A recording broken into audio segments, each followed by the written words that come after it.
என்வழி cinema நண்பர்களுக்கு வணக்கம். இசைஞானி இளையராஜாவோட அந்த சிம்பொனி அரங்கேற்றம் அது நடந்ததுலேருந்து தொடர்ச்சியாக நம்ம பல வீடியோக்களை நம்ம பதிவிட்டிருக்கோம். அதில் நேற்று வெளியிட்ட ஒரு வீடியோவுக்கு ஒரு நண்பர் ஒரு பெரிய ஒரு கமெண்ட் போட்டிருந்தார். கிட்டத்தட்ட அது ஒரு கட்டுரைன்னு சொல்லலாம், கமெண்ட்டுன்னு கூட சொல்லக்கூடாது, ஒரு பெரிய கட்டுரை.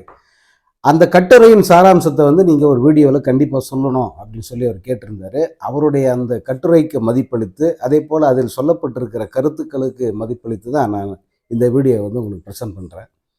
அதில் என்னென்னா, ஒரு சிம்பொனி எப்படி உருவாக்கப்படுது, அந்த சிம்பொனி அரங்கேறுவதற்கு என்னென்ன செலவாகுது, அந்த சிம்பொனி எப்படி அங்கீகாரம் செய்யப்படுகிறது அப்படிங்கிறத அவர் விரிவாக சொல்லியிருக்காரு. இதை நம்ம பல நேர்காணல்களில் நான் சொல்லியிருக்கேன்.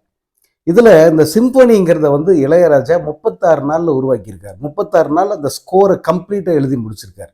அதுவே ஒரு அசுர சாதனை. பொதுவாக இந்த மாதிரி ஸ்கோர் எழுத 6 மாதங்கள் ஆகும், 1 வருஷம் கூட ஆகும். ஏன்னா இது அந்த மாதிரியான ஒரு ஒரு ஒரு ஒத்திசைவு. அது பேரே ஒத்திசை தான். அனைத்து வாத்திய கருவிகளும் சேர்ந்து அந்த ஒரு ஒரு ஒரு தீம் இருக்குல்ல, அந்த தீமை வாசிக்கிறது தான் இந்த சிம்பொனிங்கிறது. அப்போ இந்த அனைத்து வாத்தியத்துக்குமான இந்த நோட்ஸ் எழுதுறது இருக்கு, அதற்கு ஒரு பெரிய கால அவகாசம் தேவை. ஆனால் இளையராஜா அவர்கள் பல்லாண்டு காலமாக இதை ஆராய்ச்சி செய்து இதை பிராக்டிஸ் பண்ணி பல பாடல்களில் அந்த இசையை புகுத்துறதுனால அவருக்கு அந்த மேதைமை இயல்பாகவே வந்துருச்சு. 36 நாளில் இந்த சிம்பொனியை எழுதி முடிச்சிட்டாரு.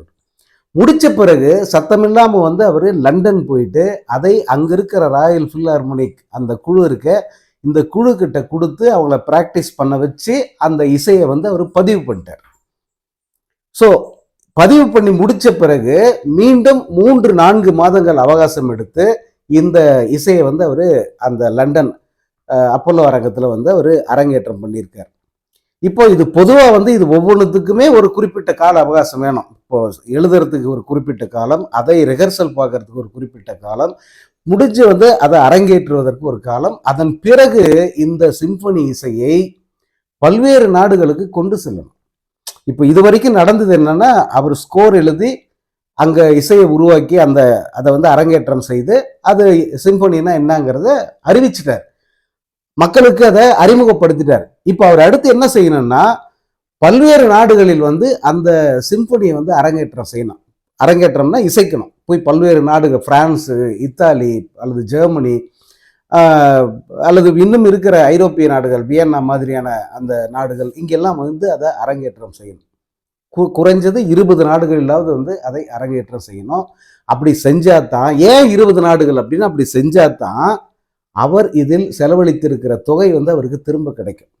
என்னது, அவர் செலவழிச்சிருக்காரா அப்படின்னு கேட்பீங்க இல்லையா?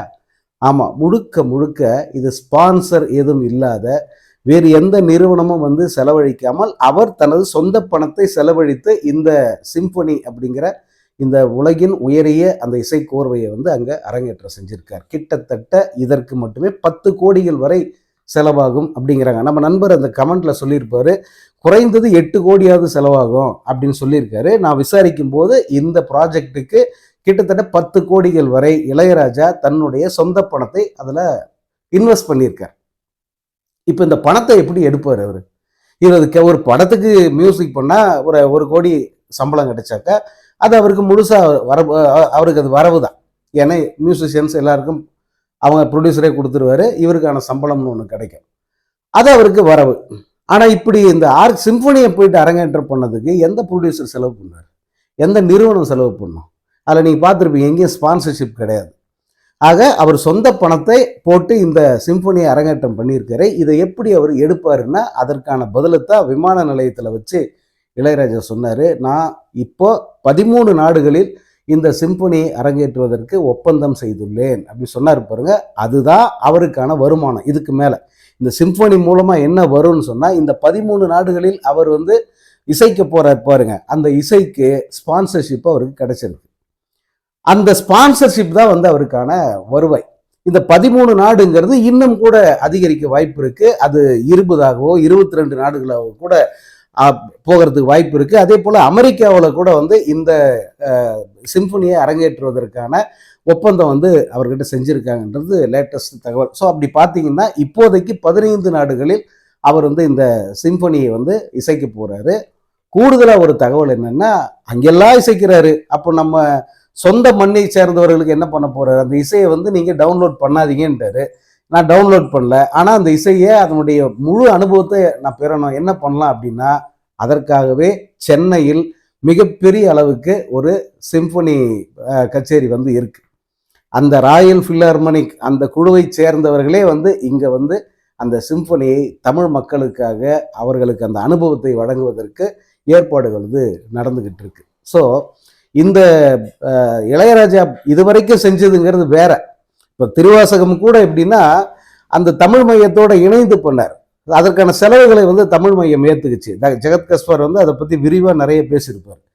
அவங்களுக்குள்ள முரண்பாடு சண்டை எல்லாம் வந்தால் கூட அந்த அரங்கேற்றம் வரைக்கும், அந்த திருவாசகத்தை வெளியிடுற அந்த வெளியீட்டு விழா வரைக்கும் கூட நின்னது யாருன்னா அந்த தமிழ் மையம் மற்றும் அதை சேர்ந்தவர்கள்.